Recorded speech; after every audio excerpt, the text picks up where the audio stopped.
numéro 238. Et laissez-moi deviner la une. Ne serait-il pas question de la venue de Nicolas Sarkozy? Elle va savoir. Depuis le temps qu'on l'attendait.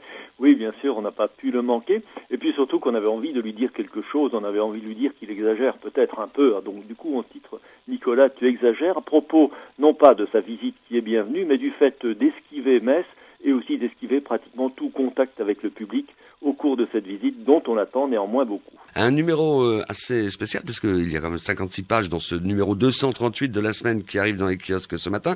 Et l'événement, donc, c'est autour de la venue de Nicolas Sarkozy. Metz également, avec la Nuit Blanche.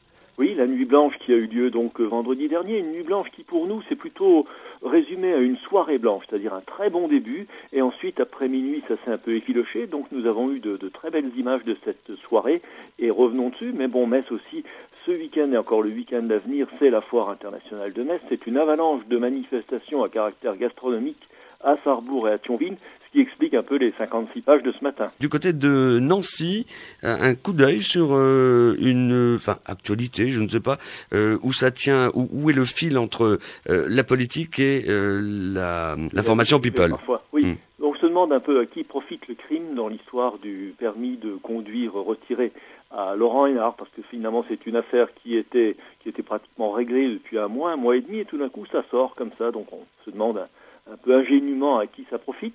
On en profite aussi sur Nancy pour faire le point sur Nancy Jazz Pulsation et aussi sur le rôle d'un ancien adjoint de Vendeuvre qui est aujourd'hui conseiller auprès de Dominique Perben pour la réforme des collectivités et du président Blanc. Alors c'est intéressant parfois de savoir ce que pensent et ce que disent les conseillers des grands hommes.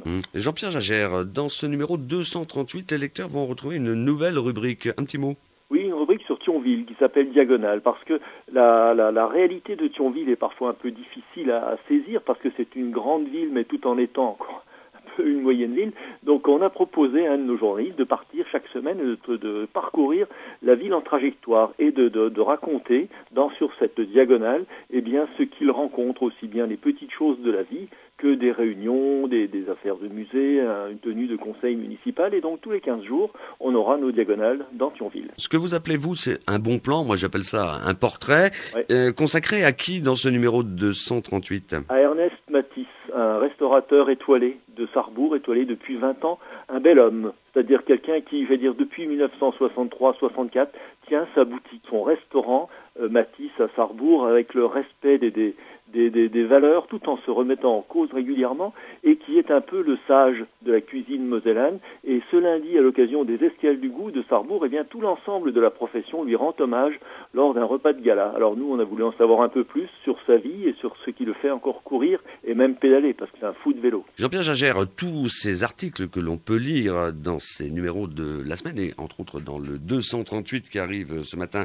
il y a une prolongation sur le site internet. Oui, après que les papiers soient, parce que on tient d'abord à vendre le journal, mais par exemple pour Ernest Matisse, la recette qu'il va faire lundi soir au repas, elle sera dès mardi matin sur le site internet. On a aussi une opération avec les Goncourt des lycéens à Metz, où les lycéens donnent instantanément leur avis sur les livres qu'ils lisent, et ça se retrouve sur la semaine.fr, donc une complémentarité entre le net et le papier. Oui, vous l'avez évoqué tout à l'heure, vous reveniez sur la gastronomie et sur la Foire internationale de Metz, consacrée cette année à la Chine, ou du moins à une des grandes régions de la Chine. Cette Foire internationale où vous êtes installé avec l'ensemble de votre équipe.